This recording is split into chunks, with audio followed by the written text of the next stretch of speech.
তেখেতটো পোৰ্টেলত কাম কৰে আৰু পোৰ্টেলত কাম কৰা লোকসকলকতো আমি সাংবাদিক বুলি এতিয়ালৈকে আমি সিদ্ধান্ত লোৱাই নাই অসমত যিসকলে পোৰ্টেলত কাম কৰে লিগেসি মিডিয়া ৰাজ্য চৰকাৰে সাংবাদিকৰ স্বীকৃতি দিয়ে কিন্তু ইউটিউব চেনেল পোৰ্টেল এই সকলক সাংবাদিকৰ স্বীকৃতি দিয়াৰ বিষয়টো আপোনালোকৰ লগত আমাৰ আলোচনা চলিহে আছে সিদ্ধান্তটো হোৱাই নাই আমি কোনো পোৰ্টেলক ডিআইপিআৰে সাংবাদিকৰ মৰ্যাদা আজিলৈকে দিয়া নাই তেওঁলোকে নিজে নিজে পোৰ্টেল চলাই আছে বেলেগ কথা ৰেজিষ্ট্ৰেচনো নিদিও আমি এডভাৰটাইজো নিদিও আই কাৰ্ডো নিদিও গতিকে এই ব্যক্তিজন অসম চৰকাৰৰ সাংবাদিকৰ সংজ্ঞাত তেখেত নপৰে আমি অসমে এতিয়ালৈকে ইলেক্ট্ৰনিক্স মিডিয়া আৰু প্ৰিন্ট মিডিয়াৰ জাৰ্নেলিষ্টকহে আমি সাংবাদিক বুলি ধৰো আৰু আন পোৰ্টেল সমূহক এতিয়ালৈকে সাংবাদিক বুলি আমি ধৰাৰ সিদ্ধান্ত লোৱা নাই আৰু সেই বিষয়ে সাংবাদিকসকলৰ লগত আমাৰ আলোচনা চলিহে আছে আৰু তেওঁলোকে নিজে যদি বিচাৰে যে আমাক ৰেজিষ্ট্ৰেচন কৰক আমি তেওঁলোকক ৰেজিষ্ট্ৰেচন কৰাৰ কাৰণে ৰাজি আছো কিন্তু তেওঁলোক নিজেও আগবাঢ়ি অহা নাই সেইকাৰণে পোৰ্টেল জাৰ্নেলিষ্টসকলক যদিও ঘৰুৱা ভাষাত আমি জাৰ্নেলিষ্ট বুলি কওঁ কিন্তু তেওঁলোকক সাংবাদিকতাৰ স্বীকৃতি আমিও দিয়া নাই আৰু তেওঁলোকেও আমাৰ পৰা বিচৰা নাই গতিকে মই ভাবো যে এইটো এজন ইন্ডিভিজুৱেল ব্যক্তি আৰু তেনেকেতো অসমত বহুত কেছ ডেইলি ৰেজিষ্টাৰ হৈ থাকে আৰু এখেত সাংবাদিক নে ব্যৱসায়ী তাৰো এটা দৃষ্টিভংগী আছে কাৰণ তেওঁতো ডাম্পাৰ আদিৰ ব্যৱসায়ও কৰে গতিকে এটা ব্যৱসায়িক কাৰণত গ্ৰেপ্তাৰ হৈছে নে আন কাৰণত গ্ৰেপ্তাৰ হৈছে তাকো জানিব নোৱাৰি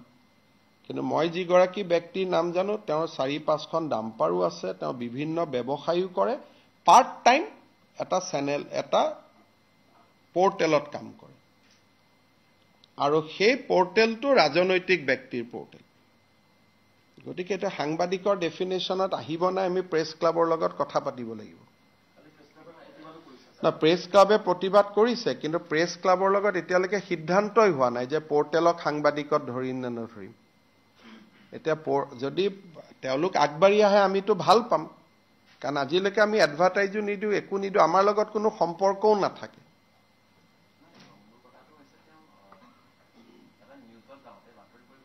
এটোতো আমি নাজানো তেওঁ বেংকত নিউজে কৰিব গৈছে নে আন কামত গৈছে আমি কেনেকে জানিম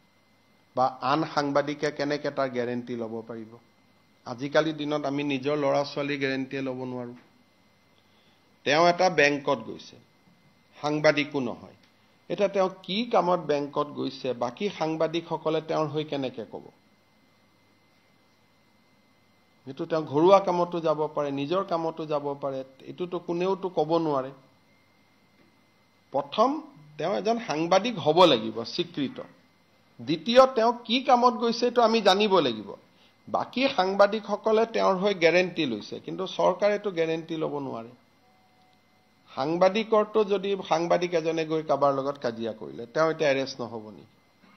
সাংবাদিক এজনে কাবাৰ লগত হুলস্থুল কৰিলে তেওঁ এৰেষ্ট নহব নেকি লিখা পঢ়াৰ ক্ষেত্ৰত এৰেষ্ট নহয় যদি লিখা পঢ়া কোনো ৰাইট আপৰ কাৰণে আমি এৰেষ্ট নকৰো আপুনি মোৰ এগেইনষ্টত লিখিলে তাৰ বাবে আপুনি গ্ৰেপ্তাৰ নহয় বা মই নকৰো বা আমি কোনেও নকৰো সাংবাদিকৰ যেটো এটা ফ্ৰীডম আছে এটো লিখনিক লৈ কিন্তু কাৰ্যালয়ত গৈ কি কথা বাৰ্তা পাতে সেইটোতো এটা বেলেগ ইস্যু হৈ গল নহয় সেইকাৰণে সেই মানুহজনকো সাংবাদিকসকলে শুনিব লাগিব মই জানাত এতিয়ালৈকে সাংবাদিক সংঘ এপেক্স বেংকত গৈ মেনেজাৰজনৰ লগত কথা পতাই নাই যে আপোনাৰ তাত কিয় আহিছিল কিবা বেলেগ কথাত আহিছিল ঘৰুৱা কথাত আহিছিল লোন বিচাৰি আহিছিল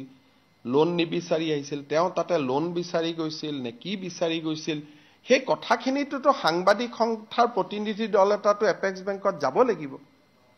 দুই পক্ষটো শুনিব লাগিব এতিয়ালৈকে কোনোৱেও যোৱা নাই মইতো নাজানো আপোনালোক তাতে এটা প্ৰতিনিধি দল তেওঁক হয়তো প্ৰেছ ক্লাবত মাতক এপেক্স বেংকৰ মেনেজাৰজনক নহলে আপোনালোক যাওক সাক্ষাৎ কৰক এনেকে সুধিলেতো সঁচা কথাটো ক'ব দিগদাৰ চাহ একাপ খাই কথাখিনি বুজি আহক দুই পক্ষ শুনাৰ পিছত সিদ্ধান্ত লওক কাৰণ তেওঁক ব্যৱসায়ী বুলি ক'ব নে সাংবাদিক বুলি ক'ব হেতুটো কোনো সিদ্ধান্ত ল'ব নোৱাৰে কাৰণ তেওঁৰ ফেসবুকতে ডাম্পাৰৰ লগত ফটো আছে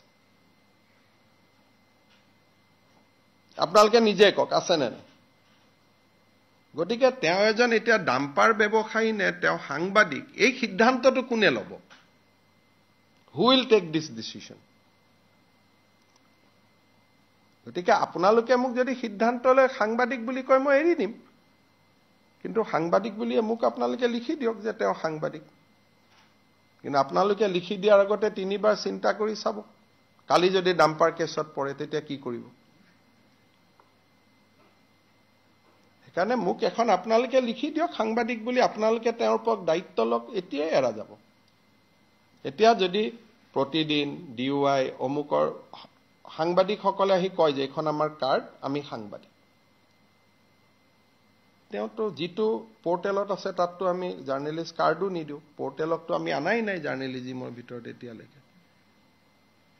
যদি আপোনালোকৰ কিবা আছে, আপোনালোকে যদি তেওঁৰ দায়িত্ব লয় মই এতিয়াই ৰিলিজ কৰি দিম যে তেওঁৰ কোনো ব্যৱসায়িক কথা বতৰা সকলোতে আমি দায়িত্ব ল'ম বুলি আপোনালোকে মোক কৈ দিয়ক, মই 1 ছেকেণ্ডত মই কৈ দিম যে তেওঁ সাংবাদিক এৰি দিয়ক। কিন্তু সাংবাদিক বুলি কোনোবাইতো কওক,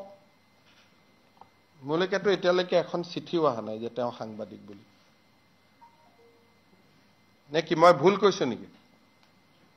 কোনোবাই জনাই দিয়ক মোক সাংবাদিক বুলি,